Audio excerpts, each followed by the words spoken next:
নমস্কার বন্ধুরা, আমি সিদ্ধার্থ। আমার চ্যানেলে আপনাদের স্বাগত।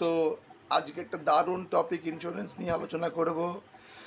যদি কোনো এজেন্ট যদি আপনার বাড়িতে যায়, কোনো অ্যাডভাইজার যদি আপনার বাড়িতে যায়, তার থেকে ইন্স্যুরেন্স নেওয়ার আগে কিছু কিছু জিনিস আপনাকে জানতে হবে যে ইন্স্যুরেন্স আপনার আদৌ দরকার কিনা। প্রথম হচ্ছে জানতে হবে do you have adequate insurance cover, মানে আগে জানতে হবে যে আপনার অ্যাডুকেট ইন্স্যুরেন্স কাভার আছে কি না। আপনার প্রথম জানতে হবে do you have adequate insurance cover. দ্বিতীয় হচ্ছে will you able to pay the premium the full term, আপনি কি পারবেন পুরো পলিসি টার্মে টাকা পে করবে। যে 10 বছর, 20 বছর, 15 বছর, 30 বছর যদি কোনো টার্ম থাকে, সেই টার্মের পুরো টাকা কি আপনি পে করতে পারবেন। তার মানে প্রথম জানলাম আমরা যে do you have any insurance cover, আপনার কি কোনো অ্যাডুকেট ইন্স্যুরেন্স কাভার আছে। আর দ্বিতীয় জানলাম যে you have able to pay full premium, আমি কি পুরো টাকা দিতে পারবো, পুরো প্রিমিয়াম।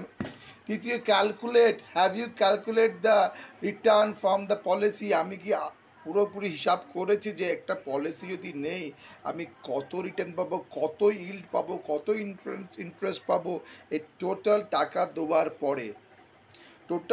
দেওয়ার পরে আমি কত টাকা পাবো একটা পলিসিটাকে টাকা জমানোর পরে। 4 নম্বর, do you realize that other instrument can give same benefit, আমি বিচার করব যে আদার যে বেনিফিটগুলো আছে, এর সঙ্গে যে মিউচুয়াল ফান্ড আছে, শেয়ার আছে, কিংবা ব্যাঙ্ক ডিপোজিট আছে, ওইগুলো কি সেম বেনিফিট দেয় যে এইগুলো কি সেম বেনিফিট দেয়, এটা আমি লাইফ ইন্স্যুরেন্স পলিসি নিলে পাচ্ছি।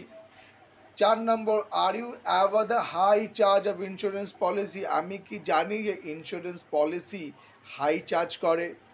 Through the IRD cap the charges, insurance are costly compare other investment, IRDA চেষ্টা করেছে যে ইন্স্যুরেন্স পয়েন্টে ক্যাপ করে দেবার, যে তার মধ্যেও কিন্তু ইন্স্যুরেন্স পলিসি চার্জ কিন্তু অনেক high compare with other investment policy. যদি আপনি অন্য কোনো প্রোডাক্ট যদি নেন, mutual fund, share, bank deposit যদি কম্পেয়ার করেন এদের সঙ্গে, তাহলে কিন্তু ইন্স্যুরেন্স পলিসি চার্জেস কিন্তু অনেক বেশি, অনেক high.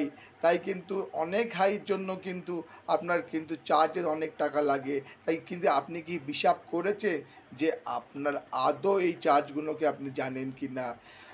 Search mutual fund, small saving deposit, আমি আগেও বলেছি স্মল সেভিং ব্যাঙ্ক ডিপোজিট চার্জের সঙ্গে কম্পেয়ার করুন যে আপনার ইন্স্যুরেন্সের চার্জ কী আছে। এইগুলো খুব গুরুত্বপূর্ণ যে আপনি আদৌ জানেন কি না, আপনি কি আদৌ you have adequate insurance cover কি না, আপনার কাছে কি সেই অ্যাডুকেট ইন্স্যুরেন্স কাভার আছে কি না, কিংবা you are able to pay inter year, আপনি কি পুরো প্রিমিয়ামটা পে করতে পারবেন কি না। Have you calculate return of the policy, আপনি হিসাব করুন যে কত টাকা রিটার্ন পাবেন এই টাকা ডিপোজিট করার পরে। Do you have realize the other instrument can give you same benefits, আগে জানতে হবে যে আদা, পিপিএফ, ট্যাক্স সেভিং এফডি, এগুলো কি সেম বেনিফিট দেয় ইন্স্যুরেন্স তুলনায়। Are you aware the high charge of insurance policy, তাই এই 5টা জিনিস খেয়াল রাখুন ইন্স্যুরেন্স নেওয়ার আগে, তাহলে দেখবেন আপনি বেনিফিট হবেন। আর যদি এরকম এডুকেশনাল ভিডিও আসে আমাকে দেখুন, আমি সিদ্ধার্থ, আমার চ্যানেলে আপনাদের সব সময় স্বাগত।